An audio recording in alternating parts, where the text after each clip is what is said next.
आने का मकसद है कि खास करके हमारे साथ जो भी परेशानी है उसको हम आप लोगों के सामने रख रहे हैं। सबसे पहला परेशानी जो है हम लोगों का कि हम लोगों को इंडिया से यहाँ पे बुलाया गया तो धोखे में डाल के बुलाया गया है। और वो क्या चीज़ है तो आप लोग सुन लीजिए। सबसे पहला चीज़ कि हम लोगों को इस कंपनी के बारे में नहीं बताया गया कि इस कंपनी का रूल क्या है, रेगुलेशंस क्या है। यहाँ पे आने के बाद हम सबों को इस बात का पता चला है कि आखिर इस कंपनी का रूल्स क्या है। सबसे पहला चीज जो है कि हम लोगों का ड्यूटी टाइमिंग इशू, ड्यूटी हम लोगों को यहाँ पे 14 घंटा करवाया जा रहा है और हम लोगों को उस हिसाब से सैलरी नहीं मिल रहा है। दूसरी बात यह है कि हम लोगों के जो सैलरी है उसमें से 10,000 हर महीने काटा जा रहा है। ये बात तो थी ही, लेकिन 2-3 रोज पहले गवर्नमेंट की तरफ से कुछ लोग आते हैं, कुछ मिलिट्री और गवर्नमेंट के लोग आते हैं और हमें बताते हैं कि हम लोगों का इससे पहले 2.5 लाख रुपया एक एग्रीमेंट था, अकाउंट था, उस पर हम सभी को सिग्नेचर करवाया गया है और हमें पढ़ने तक का मौका नहीं दिया गया था। सीधे बोला सिग्नेचर करो, हम लोगों को जबरदस्ती सिग्नेचर करवाया गया, हम लोग सिग्नेचर कर दिए। फिर गवर्नमेंट के लोग आया, हम लोगों से एक एक बंदे से पूछताछ किया कि आखिर क्या है जो 2.5 लाख रुपये जो एग्रीमेंट था उस पर जो हम लोग सिग्नेचर किए थे क्या हम लोगों को मिल रहा है। तो हम लोग सीधा बोल दिए कि नहीं मिल रहा है। तो हम लोगों को बोला गया, जो भी गवर्नमेंट के लोग आए थे, कि अगर आपको नहीं मिलता है तो सीधा आप हमको रिपोर्ट कीजिए। दूसरी चीज ड्यूटी के बारे में, वो भी हमको बताया कि ड्यूटी कितने घंटे हैं। तो हम सभी लोगों को एक एक करके पूछा गया कि ड्यूटी टाइमिंग क्या है। तो हम लोग बताए कि ड्यूटी टाइमिंग हम लोगों का है 14 घंटा। ये भी रशिया में इलीगल है, लीगल नहीं है, वो हमको बताया।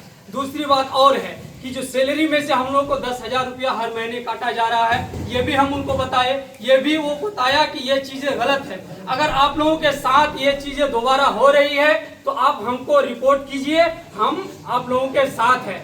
उसी दिन हम लोगों में से 20-25 आदमी ऐसे भी हैं जिनको एम्बेसी वाले यहाँ के जो गवर्नमेंट है वो अपने साथ लेके गई थी। ये सारी बातें उनको भी बोला गया, अपना नंबर भी दिया कि अगर कोई परेशानी होती है तो हमको रिपोर्ट कीजिए, हम लोग आपके साथ हैं। लेकिन बात अब आ रही है यहाँ पे, ये सब कुछ जानने के बाद जब हम सब लोगों ने आवाज उठाया, जब कंपनी से हम सवाल करना शुरू किए तो कंपनी की तरफ से हमको कई तरह की धमकियां आना शुरू हो गया। हमको डायरेक्ट बोला गया कि आपको फांसी पे चढ़ा दिया जाएगा। हम अपने हक की बात के लिए आवाज कर रहे हैं, ये सभी लोगों की सहमति की वजह से हम अपने हक की बात कर रहे हैं। तो हम लोगों को डायरेक्ट धमकी मिल रही है कि आपको फांसी पे चढ़ा दिया जाएगा, आपको 6 साल के लिए डिपोर्ट कर दिया जाएगा। इस बात से ये धमकी जो है ये कंपनी की तरफ से आ रही है। खास करके जो एजेंट है इंडिया का, अख्तर नाम करके, वो हमको डायरेक्ट ये धमकी दिया है। और ये बात से सभी लोग इत्तेफाक रखते हैं।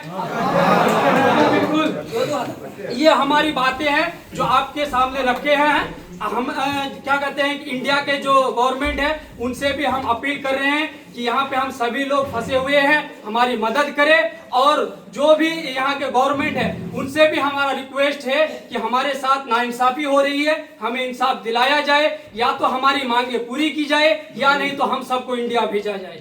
यही हमारा मैसेज। जो भी और एक चीज और है कि हम लोगों को यहाँ पे आने के बाद ये चीज हमारे जो पासपोर्ट है, जो हमारी पहचान है, वो हमसे छीन ली गई है। हमको वो पासपोर्ट नहीं दी जा रही है, उसकी भी हमने मांग की है तो वो बातें नहीं सुनी जा रही है कि हमारा पासपोर्ट ही हमारा पहचान है। और यहाँ पे काम करने के लिए जो एक दस्तावेज बनता है लेबर कार्ड, वो भी हमसे बनवाने के बाद ले लिया गया है, हमारा हाथ में नहीं है वो। और इस चीज के बारे में हम लोग बोले हैं, लेकिन हमको ये सौंपी नहीं जा रही है।